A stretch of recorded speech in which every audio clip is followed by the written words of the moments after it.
जय हिंद दोस्तों। आज हम एक बहुत ही महत्वपूर्ण प्रजाति के बारे में जानेंगे और वह प्रजाति इतना अधिक महत्वपूर्ण है कि अगर वह इस धरती से विलुप्त हो जाती है तो हम मानव भी इस धरती से विलुप्त हो जाएंगे। क्या आपको पता है कि मधुमक्खियाँ विलुप्त हो जाएगी तो हम इंसानों का अस्तित्व इस धरती पर केवल और केवल 4 साल रह जाएगा। यह मैं नहीं कह रहा हूँ, यह द ग्रेट साइंटिस्ट आइंस्टाइन ने कहा था। If the bee disappear off the face of the earth, man would only have 4 years left to live. सही सुना।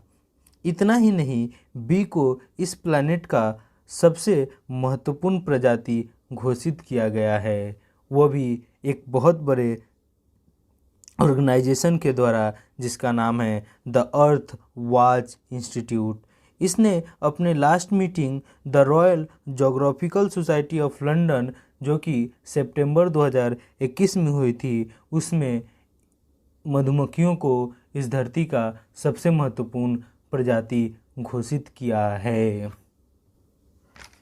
पर इतने छोटे से कीट को हमारे धरती का सबसे महत्वपूर्ण कीट का या प्रजाति का तगमा मिला तो मिला क्यों? तो चलिए जानते हैं।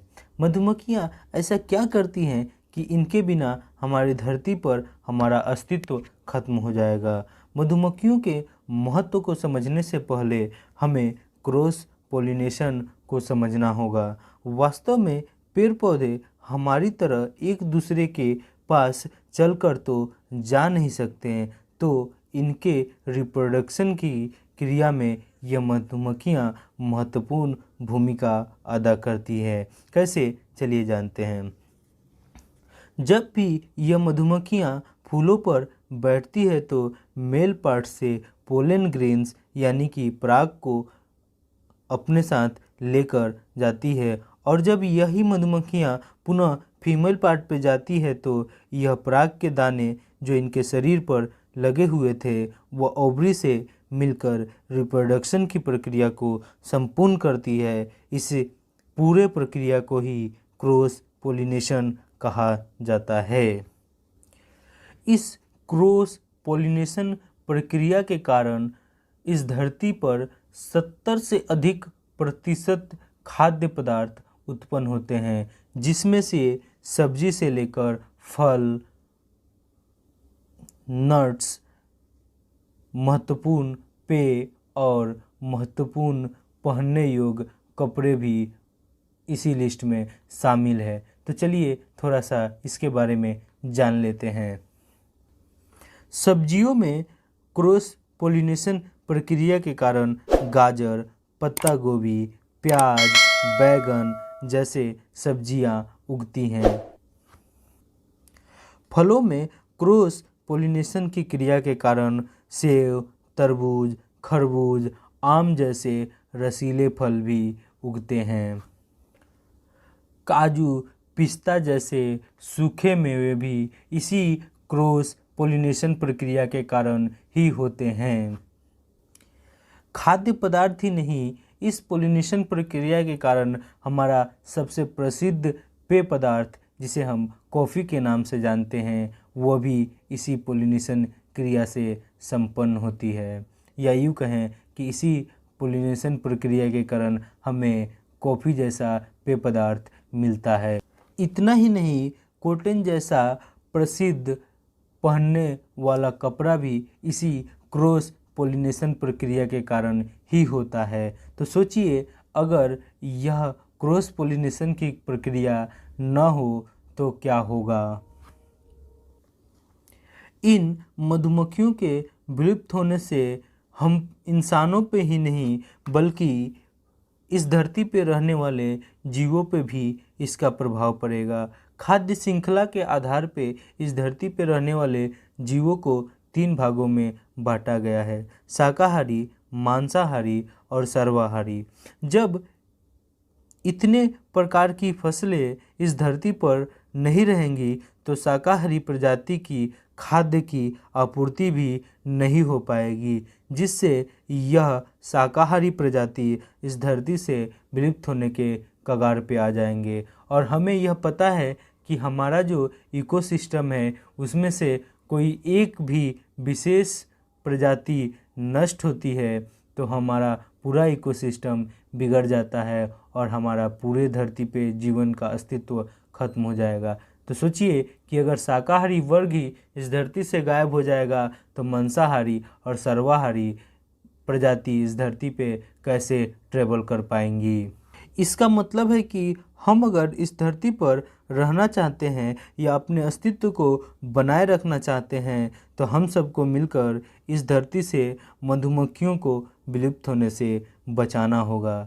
मधुमक्खियाँ ही नहीं, इस धरती के इकोसिस्टम में बहुत सारी प्रजातियाँ विलुप्त हो रही है, उन सभी को बचाना होगा, क्योंकि सभी का अपना अपना महत्वपूर्ण रोल है इस पृथ्वी पर। ये नहीं सोचिए कि इंसान ही सर्वश्रेष्ठ है, इंसान भी इन छोटे छोटे कीट और जानवरों पर आश्रित है, चाहे वो आश्रय डायरेक्ट हो या इनडायरेक्ट हो। तो हम सब इंसानों को मिलकर ऐसी प्रजातियों को विलुप्त होने से बचाना होगा। और आपको जानकर यह काफ़ी दुख होगा कि कई देशों में मधुमक्खियां विलुप्त होने लगी हैं। एक आधुनिक सर्वे के अनुसार केवल अमेरिका जैसे देश में ही अप्रैल 2019 से लेकर अप्रैल 2020 तक 40 से 45% मधुमक्खियों की संख्या में कमी आई है, जो कि बिल्कुल अच्छा संकेत नहीं है। तो चलिए जानते हैं कि इन्हें कैसे बचाया जा सकता है। इन्हें बचाने से पहले हम जानते हैं कि यह विलुप्त क्यों हो रही है। इनके विलुप्त होने का पहला और सबसे महत्वपूर्ण कारण है हमारे खेतों में हमारे द्वारा की गई अत्यधिक पेस्टिसाइड यानी कि कीटनाशक दवाओं का प्रयोग। हम अपने फसलों को बचाने के लिए कीटनाशक का अत्यधिक यूज करते हैं। इसी कीटनाशक में एक केमिकल होता है जिसका नाम है नियोनकोटिनोइड्स। जब मधुमक्खियां इनके संपर्क में आती है तो वह एक शोक अवस्था में चली जाती है, जिससे यह अपना घर का रास्ता भूल जाती है, या यूँ कहें कि इनका ब्रेन काम करना बंद कर देता है, जिसकी वजह से यह इधर उधर उड़ती रहती है और अंत में थकान के कारण इसकी मौत हो जाती है। यह सबसे बड़ी कारण है मधुमक्खियों के विलुप्त होने में।